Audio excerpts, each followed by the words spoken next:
Hello everyone, hope you all been having a great time. So today we're going to talk about some of the more shape-worthy maps. We'll be going over maps from tier 5 to 9. I will describe and bring up some of the more important knowns per map, or at least what I think of them myself. You may agree or disagree at any time you want. Don't be afraid to leave a comment on it if you do. On top of that, you see footage of each map with a boss fight included. Some of them may actually seem pretty easy, because remember the character running those maps is level 90, so the bosses may actually melt. However, I will be going over the boss fights regardless. The maps I mentioned are only a little of what is out there to offer. By no means am I saying that these are the best of the best. This is just to show you some of the good maps that are shape-worthy. And by the end of the day, you know, shaping comes really down to your own personal preference. But I hope this will help you regardless. So, let's get cracking. Starting from tier 5 maps, the Dunes. This map is located in desert, and as well as a lot of other maps, it's very open. It's easy to clear. The only thing you need to worry about in this map is really the boss. Although the lower tier maps don't usually have that many cards, the ones to mention here are Earth Drinker and the Gambler. The map actually feels pretty harmless and it's not that hard. Should be very careful with the boss, however. It can deal a lot of damage. Try not to use any knockback on this boss. If you knock him back, he can leap slam back towards you, and that's not what you want because the leap slam does a lot of damage. Also, try to avoid the poisonous cloud. Whenever you see that cloud, step away from it. Don't get caught inside it. It can do a lot of damage. And the next one, Mesa. I picked this map because it's a very nice linear map, and I'm a big fan of linear maps. I also think it is easy to clear, and the boss is not that hard either. The map itself takes place around the hillside, which curves into a big circle. You will run from the bottom of the cliff to the upper end of it. Although it doesn't really matter how you decide to run it, this is just my own personal preference. I usually do a circle outside, and then I continue to the upper floors. So yeah, the boss sits on top of the map, like on top of the mountain inside a camp. As I mentioned, it's not a hard boss. It's one of the easiest. There is really nothing special to mention about him. I guess just take care of your life pool. That's about it. Sadly, however, the map doesn't drop any special divination cards, so that's the downside of it. Okay, so heading to the tier 6 maps, the race course. You know, what else would be as fun as running a race circle in an old arena, right? So yeah, this is one of the maps that a lot of people prefer. I believe it's the map that one of the most known maps for the shaping. This is because like the map actually plays out really well and feels great to run. Absolutely, it's an open map, easy to clear. You'll be running circles, like I said, like a circle type of thing. You'll be doing that twice. I mean, it's very easy to clear up until the boss. The boss can be very difficult to probably a lot of builds. Now, first thing, you need to have an anti-bleeding potion. One of the bosses will be throwing or shooting darts at you, so you need anti-bleeding. Also, if you struggle in this map by any means, try to pull them just one by one instead of fighting all three at the same time. Be very careful with the Minotaur's charge attack as well. It does a lot of damage and it can stun you very easily. So take care of that. But other than that, it's a great map for shaping. And yeah. Alright, so the Ramparts, it's basically like a huge Chinese wall. You'll be running on top of it. Yeah, that's right. So this map is very linear when it comes to the map shape. I am personally a very big fan of linear maps because they are fast to clear. That means you're not going to be spending a whole lot of time in the map. You can just do the runs very quickly all over and over again, right? So definitely worth shaping for that reason alone. You'll be clearing the mobs pretty much for the maximum value because you won't be leaving many of them behind, right? Alright, so the last room consists more than like one boss. Suggest to be very careful with the archer. It can do a massive amount of damage. Again, pretty much the same applies to this map as it applies for the race course. If you struggle, just try to keep those bosses one at a time. You can do that. You can pull them one at a time if you want, or two at a time or something. Sadly, the map doesn't drop really any decent cards worth mentioning. So yeah. So the Wharf map. Now, this may come as a surprise to a lot of you. But it's really, or I found it really one of the shape-worthy maps. It's a version of the Act 3 docks, so it takes place around the seaside, pretty much. It is a little bit linear map. Now, one of the bigger reasons that I decided to bring this up is because of one of the divination cards, the Lucky Connections, which gives you Orb of Fusings. Now, this may not seem a lot, but I noticed that this card chops a lot in that map. Like, you get a lot of chops for that, so definitely worth for the currency. Heading to the tier 7 maps. Now, I picked this one because the boss is very easy to kill. So for the builds that struggle early stages of the game, this is by far the easiest map for them to put up with. Also, the map contains a lot of nice divination cards. Some of them are worth mentioning. The Covenanted Possession, the Lich King, Lucky Deck, and the Wretched. So it contains a lot of cards. And these cards are worth a couple of KOs per piece, so which makes it pretty profitable. However, the map does feel like a maze, so it can be a little bit clunky to run. As I mentioned, the boss is not hard at all, very easy to kill. It's a Lich, so all he does is just summon the monsters.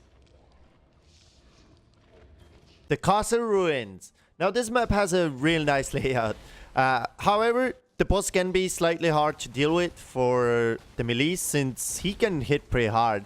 So try to be very careful when you fight the boss. Keep your distance if you have to. If you're a more squishy guy in the character, just try not to get hit. Otherwise, there are some divination cards. One of them is Reign of Chaos. And from my experience, you get roughly around 5 of them by average from one run, which makes it very consistent for at least some currency, right? Other than that, some of the cards to mention more are the Harvester, Three Faces, In the Dark, and the Mercenary. The Mud Geyser map. So this map is nice, and by far one of the more shape-worthy maps from the tier 7, at least on my list. You can argue on me on that or not. The only issue with the map is the boss, alright? It can be very difficult at times, and I strongly recommend you not to run multiple projectiles on the map mod, because the boss shoots out balls, and if you get hit with it, with the multiple projectiles, you are bound to die. You will get one shot. So please avoid that on the map. Other than that, it is a very nice and open map again. One of the better ones from the tier 7s. It's only the boss making it a little bit more difficult. Other than that, the divination guards to mention for this one, the Lucky Death and the Death, which are both worth some chaos. Tier 8 maps, the Arena. This is very similar to the race course that we actually mentioned earlier. It's kind of like arena race course. It's very easy to clear, and it's very hard to leave any monsters behind in this one because it's pretty linear map. It feels and plays great. That's all I'm saying. The boss room can actually be slightly difficult, however. I suggest you don't kill them all at the same time. Try to kill the melee or the caster first, and by all means, avoid the fire circle. Don't get caught in it. It does a lot of damage. The archer, however, should not be a problem. There aren't many divination cards to mention for this one, but it is definitely one of the really great maps to shape. The Shore map. This one is very open map. And correct me if I'm wrong, but I believe this is one of the most shaped maps in the game. One map is actually even worth like roughly like 2 or 3 KOs per piece, which makes not only shaping this map good, it also makes you profit from shaping it, because you can even sell the maps if you decide not to run them. They can collect KOs in that case. The boss is a pirate and uses Spectre Toes. For those that have higher evasion, you won't have any issues. But for those of you that are a little bit more squishy, just try to avoid the Spectres. The Tropical Island. probably one of the most popular maps, and by far my most favorite map to shape. This is, in my head, the best map to run, even for leveling purposes. It's very easy to clear, hard to leave anything unkilled. You pretty much always clean out the entire map for the maximum value, very quick.